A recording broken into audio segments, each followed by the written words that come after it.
Como é que foi esse corre desde criancinha pra É você? o que mais tem, cara, eu acho. É o que mais tem. É cara bom de bola, mas que não teve oportunidade, cara. Porque a maior parte, né, a maioria dos jogadores da molecada que vira jogador, a maioria sai da periferia, né? E é lá na periferia que tá as joias, né? E essas joias precisam ser lapidadas, né? Lapidadas de que forma? Com oportunidade. A oportunidade não chega para todos. Sim. Ou quase não chega a oportunidade lá. Eu falo porque eu saí da periferia, né? Eu nasci e cresci na zona leste de São Paulo. Qual que é? Eu sou de São Miguel. São Miguel. Ah, da hora. Eu nasci lá, cresci lá. E a oportunidade que apareceu para mim com 9 anos de idade foi a escolinha Pequenos Jockey, que minha mãe trabalhava lá perto e conheceu um diretor. Na Lusa, né?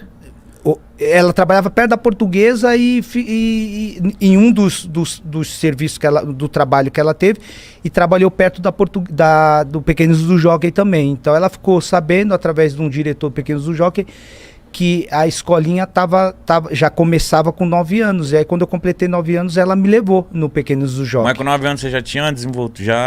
Eu já tava na rua eu já tava ralando o joelho, eu já tava arrancando o tampão do dedo, porque não tinha chuteira, né, para jogar na época, não tinha condições também. Então na rua o pessoal já me olhava e falava, pô, esse neguinho aí é embaçado, ele é diferente, ele é diferente. E nessa época minha mãe sempre atenta, assim, ela ouvia muito o pessoal falar. E ela via também dentro de casa também a minha vontade de jogar, né? De jogar bola. Eu não largava a bola, era a bola de manhã até a noite. Então, ela viu que eu gostava e me levou pra escolinha. E aí eu comecei, foda. Cara. E o legal da escolinha, assim, até relatar, né? O Igão perguntou como foi o meu começo. É que a escolinha Pequenos do Jockey era uma escolinha que você tinha que pagar para jogar nela, né? Pequenos do Jockey você tinha que pagar uma mensalidade. Mas eu não tinha condições. E aí a minha mãe falou com o presidente, seu Guimarães, e ele deixou eu jogar como carente. Falou, não, poxa, o menino tem talento.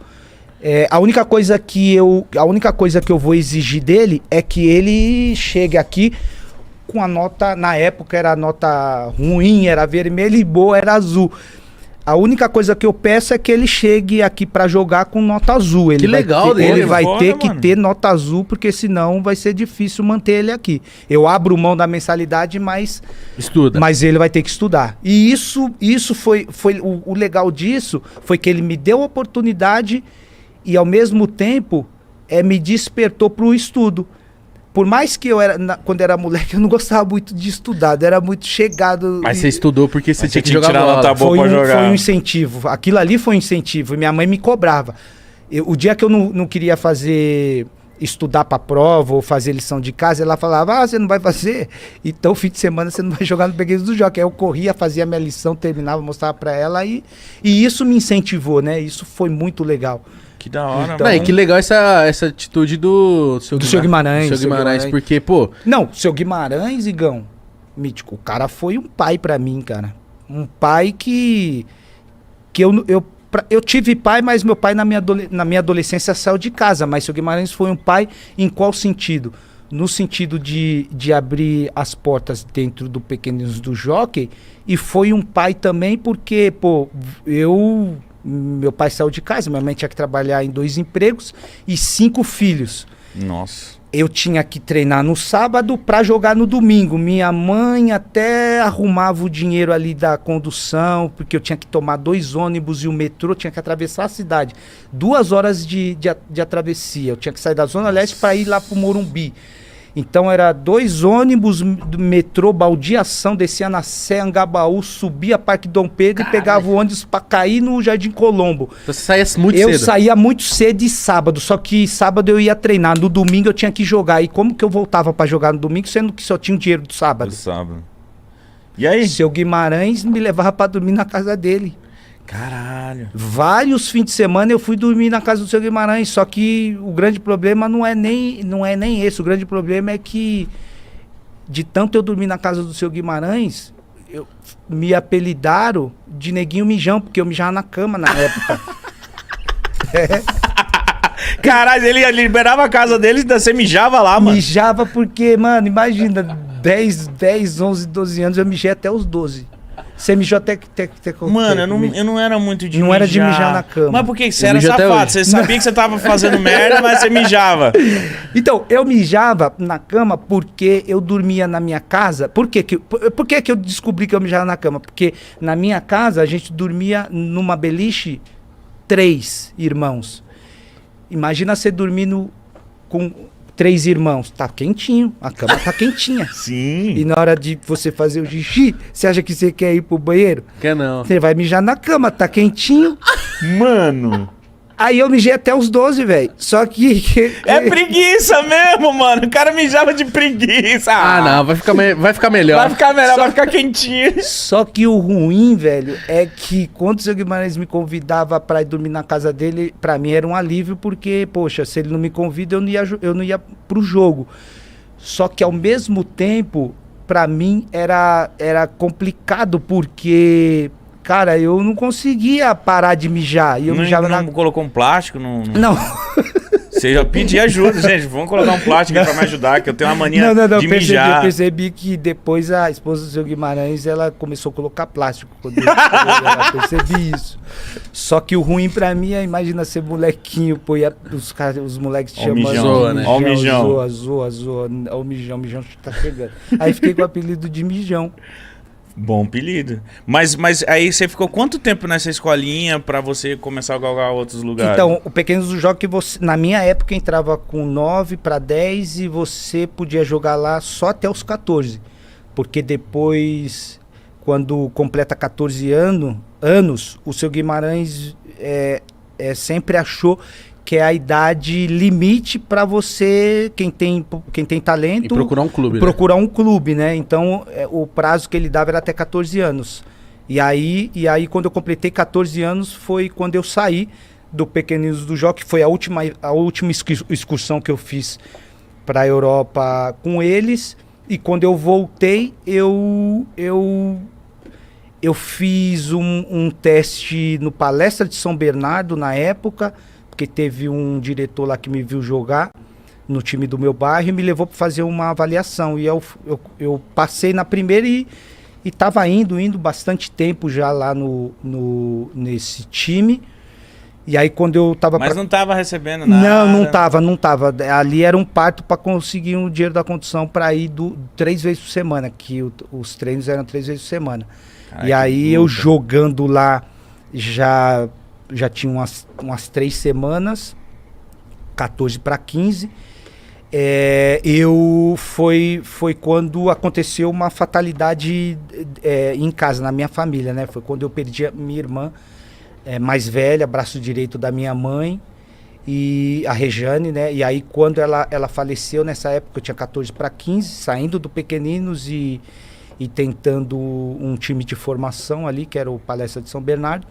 Foi bem nesse período que eu desisti. Foi quando eu desisti de querer jogar. Foi quando a minha irmã faleceu e eu cheguei na minha mãe, porque ela era o braço direito, ela que trazia o sustento dentro de casa. Éramos em 5. E eu falei para minha mãe que eu já estava indo já 3 semanas e os caras não me federavam, não tinha... Era a Rejane que dava o dinheiro da condução. E aí, quando a gente perdeu ela, eu falei pra minha mãe, não quero mais, eu vou parar, eu vou trabalhar, porque eu não tinha nem a presença do meu pai mais. Meu pai já tinha saído uns meses atrás de casa, aí a minha mãe trabalhando em 2 empregos, e o falecimento da minha irmã, e aí eu fui procurar emprego. Aí eu fiquei uns 6 meses trabalhando, sem jogar, e eu já tinha um emprego, pô. Eu jogava de fim de semana num time... no Beira Rio, que era o time do meu bairro, que o diretor era o Sabesp. Na época ele me levava, me dava 50 conto por jogo, ele até me pagava um dinheirinho, me pegava em casa, me levava a jogar, me dava 50 conto, e esse dinheiro ajudava no sustento de casa. Eu era office boy, pô. Office boy. Tava felizão. Ficava batendo 15 perna. anos, 15, 14, eu tava jovem aprendiz, já para assinar a carteira, fiquei 3 meses jovem aprendiz, depois de 3 meses assinaram minha carteira de office boy. E aí eu comecei a trabalhar, pô, eu falei para minha mãe que não queria jogar mais, tô decidido a trabalhar, quero ajudar a senhora aqui, vejo o sacrifício da senhora tendo que trabalhar em 2 empregos e fui trabalhar. E aí foi quando eu, já 6 meses de trampo ali, carteira assinada, já tinha o meu ticket de refeição, vale transporte, tava felizão, tirava um dinheirinho para comprar uma calça, um tênis, para ir bem vestido pelo menos para a escola, e o resto eu dava para minha mãe. O resto que eu falo não era muito, negava acho que na época 2 salários mínimos, né, mais ticket de refeição e vale transporte, pô, eu tava felizão. Então, tava bem, eu tava felizão, tava top. E aí do nada minha mãe apareceu em casa falando que fez a minha ficha, o meu cadastro, né, a ficha na Portuguesa, na peneira que ia ter na Portuguesa e na peneira que ia ter no Corinthians. Que da hora, mesmo assim ela não desistiu do sonho. Ela sabia que no fundo ele queria. Vocês não sabem, ela fez isso e aí eu questionei ela, eu falei, mãe, você tá louca, eu tô feliz aqui no meu trabalho. Eu não vou. 2 salários mínimos? 2 salários, pô, vale transporte, que de refeição, ainda às vezes eu consigo até na época, se você descia por trás, você conseguia segurar o vale transporte, o vale transporte você podia trocar em dinheiro. Pegar o dinheirinho. Pegar o dinheiro. Isso, pô, eu meti essa direto. E aí ela falou, eu falei, não, tá louco, eu não vou não, pô, tô legal aqui no meu trabalho, tô felizão, e eu tô até com moral na escola, o pessoal fala, pô, você tá com tênis novo? Eu falo, tá trabalhando do quê? Office boy na quebrada na época era bem visto, porque ganhava um dinheirinho, comprava sua calça ali, Zump na época, é que vocês são novos, vocês não tô ligado, minha mãe fala da Zump. Zump era embaçado, tinha uma Zumpzinha, conseguia um Adidas de couro ali, ou às vezes um quichutinho pra bater uma bola, então eu conseguia com o meu saláriozinho comprar pelo menos um tênisinho, então eu tava feliz, pô. Ia pra escola já bem vestido, e aí quando ela veio com essa, fiz a sua inscrição na Portuguesa, daqui 2 meses a gente vai lá fazer a peneira.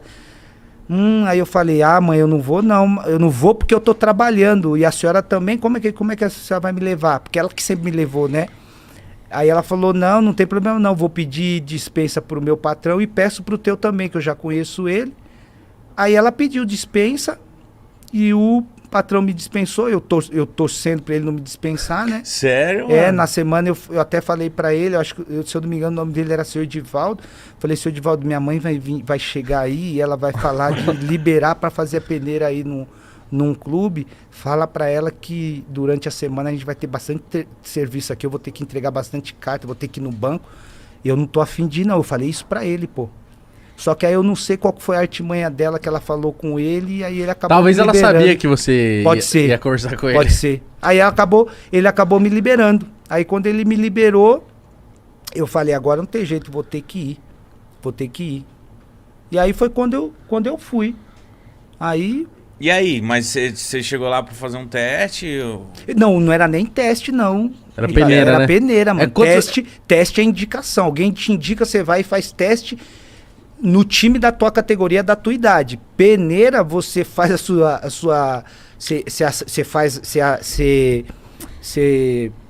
você faz a ficha técnica, né, que é onde você coloca os seus dados, eles te ligam e falam, ó, tal dia vai ter a peneira da tua idade, você vem pra peneira. Aí a peneira é você chegar, peneira eles dão um horário lá, que tem que estar às 2 horas no portão tal, você chega às 2, eu cheguei às 2 horas no portão tal. Quando eu cheguei às 2 horas no portão tal, lá no Canindé, eu quis voltar para trás porque a fila pra peneira tava dando volta no Canindé. Eu falei, mãe, nossa, chegamos às 2, a gente não vai entrar para jogar, para fazer a peneira aí nunca. E outra, eu falei para ela, eu tô sem almoçar, como é que a gente vai fazer peneira aí ainda porque sem almoçar? Porque eu vou correr no sol. A bichinha abriu a bolsa dela e falou, não, a questão de comida não é o problema, não. Eu fiz um pão com mortandela, te trouxe um teu pãozinho com mortandela. Sua mãe é muito foda. Me deu pão com mortandela, comi o pão com mortandela, desenrolou um suco lá. Tomei o suco, pão com mortandela e fui pra fila. Quando abri o portão, corri pra fila da minha posição gigantesca. Qual que era a sua posição na época? Meia. Eu lembro que as 2 filas maiores era meia e atacante. Então, sempre é. Sempre é. Ninguém quer ser zagueiro lateral, não, volante ou goleiro. Aí quando eu vi essas 2 filas que eram as maiores, e aí minha mãe me deu pão com mortandela. Eu falei, não, então a gente vai ter que fazer essa peneira aí. Aí eu fui pra fila. Quando eu cheguei na fila, a fila da minha posição gigantesca. Aí eu comecei a olhar para as filas menores. Eu falei, mano, vou entrar em alguma dessas filas menores. As filas era quem eram os primeiros, lateral, esquerdo, direito, entrava pro campo, dividia os times e ia jogando. Então a fila era por posição. Aí eu comecei a olhar para as filas. A fila menor era goleiro. Aí eu olhei pros 3, 4 meninos goleiros lá. Eu falei, mano, os moleques gigantes. Eu tenho até medo de quando eu jogo bola 3 dentro, 3 fora. Quando a gente jogava na rua, os caras soltavam a bica, eu tinha medo de pegar. Pô, goleiro não dá pra mim. Vou na lateral direita, que era menorzinha. Aí eu falei, putz, lateral direito, mano. Pé invertido. Pezão direito eu só uso pra subir no busão, só no ônibus. Pra chutar eu só uso a esquerda, direito não vai dar certo. Fui pra zagueiro. Zagueiro central, posição dos dois zagueiros. Zagueiro com pé canhoto, com o pé destro. Mano, os moleques gigantes, tudo fortão. Falei, mano, não vai dar pra mim não. Volante forte também. Aí eu olhei pra outra, pra posição seguinte, lateral esquerdo. Eu falei, mano, lateral esquerdo. A fila tá pequena, eu sou canhoto. Vou na lateral. E fui, pô. Fui entrar 7 horas da noite pra fazer a peneira. Na lateral, eu fui assim mesmo. Cheguei lá pra jogar. O treinador acho que já tava bem cansado, né? Desde meio-dia lá. Quando eu entrei pra jogar, deu 10 minutos, ele apitou. Todo mundo correndo atrás da bola, porque você não guarda a posição, você quer fazer gol, você quer dar uma assistência. Você quer se aparecer. Você quer se aparecer, então pra aparecer você tem que correr atrás da bola. Lembro que nem na bola eu quase toquei. Terminou, ele juntou a molecada, que éramos os últimos, e falou, ó, de vocês que jogaram aqui, o único que foi aprovado foi você. Aí apontou assim na minha direção, né? Eu até levantei o braço. Aí ele fez assim, não é você não, é o menino aí do lado. Era o menino do meu lado, apontou qual o teu nome, pegou o nome, idade, pá. Não, você vem daqui 2 meses, daqui 1 semana, a seletiva vai estar menor, você vai passar para a próxima fase de avaliação. Os demais, infelizmente não deu certo, continua estudando, tenta outra coisa ou volta ao ano que vem. E você tava nesse bolo? Tava no bolo. Terminou, todo mundo levantou ali, eu muito desapontado, triste, né? Porque, pô, perdi, na minha cabeça vinha, pô, perdi meu dia de trabalho pra vir aqui, não ser aprovado, os caras nem me olharam direito. E tô indo em direção da minha mãe pra gente ir pra Marginal, pegar o ônibus pra ir pro metrô, do metrô pra casa. Aí eu tô triste falando com ela, e quando eu fui falar pra ela, pô, mãe, tá vendo? Eu falei pra senhora que não era pra gente vir, pô, eu já tinha falado, o cara nem me viu, eu conversando com ela, eu olho pro lado e ela já não tá mais do meu lado. Aí eu procuro ela, olho pra trás, tá ela e mais 2 mães de longe, assim, eu escutei elas questionando o treinador. Poxa, a gente faltou no nosso trabalho, meu filho até trabalha, pedi dispensa para chegar aqui, vocês darem 10 minutos. Isso não é justo. O senhor foi muito mal no critério de avaliação, não sei o quê, eu escutando isso. E aí ela parou de falar, eu de longe eu vi que ele estava anotando na prancheta dele lá. Aí ela veio na minha direção pra gente ir pro ponto. Eu falei, mãe, que a senhora foi falar com o treinador? Falei, não é justo, poxa, a gente tá aqui desde do meio-dia, abriram o portão, ficamos nessa fila aí, deram 10 minutos pra você, não sei o que. Eu fui falar isso pra ele, mas ele anotou o teu nome, quarta-feira você vai voltar. Olha, mano. Foi, mano. Quarta-feira você vai voltar e a seletiva vai ser menor, você vai ter mais tempo pra eles te avaliarem. E eu vou falar de novo com o seu patrão. Olha. Aí foi assim, mano. E aí ela falou de novo com o meu patrão, ele me liberou e eu fui de novo. Lateral esquerdo de novo. Aí eu fui como meia, porque já tinha menos garotos, né? Não era aquela quantidade enorme, já era menos, né? Já era mais uma seletiva. Então eu consegui fazer a avaliação na minha posição. E aí, a partir daí, eu fui voltando todas as quartas-feiras. E aí, para voltar todas as quartas-feiras, eu não tinha o dinheiro para voltar todas as quartas-feiras. Eu lembro que nenhuma quarta-feira a minha mãe tirava o dinheiro da mistura, que a mistura era um ovo, às vezes a sardinha. Quando ela tirava na quarta-feira, o dia da mistura, ela pedia emprestado na outra. Mas eu não deixei de ir em nenhuma das quartas. Ela sempre conseguiu buscar o recurso, que não tinha dentro de casa.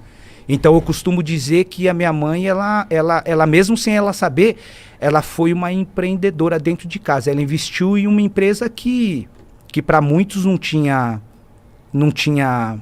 futuro. Ou, para muitos, uma empresa que ninguém tinha a garantia que ia dar certo, nem ela. Mas ela investiu o que ela tinha, o mínimo que ela tinha. E o mínimo era a mistura ou um dinheiro emprestado. E quando eu falo dela, eu sempre falo que mesmo que no processo da nossa caminhada, sempre vai acontecer situações que vão fazer a gente desanimar, retroceder ou fazer o que eu fiz, enterrar o meu sonho.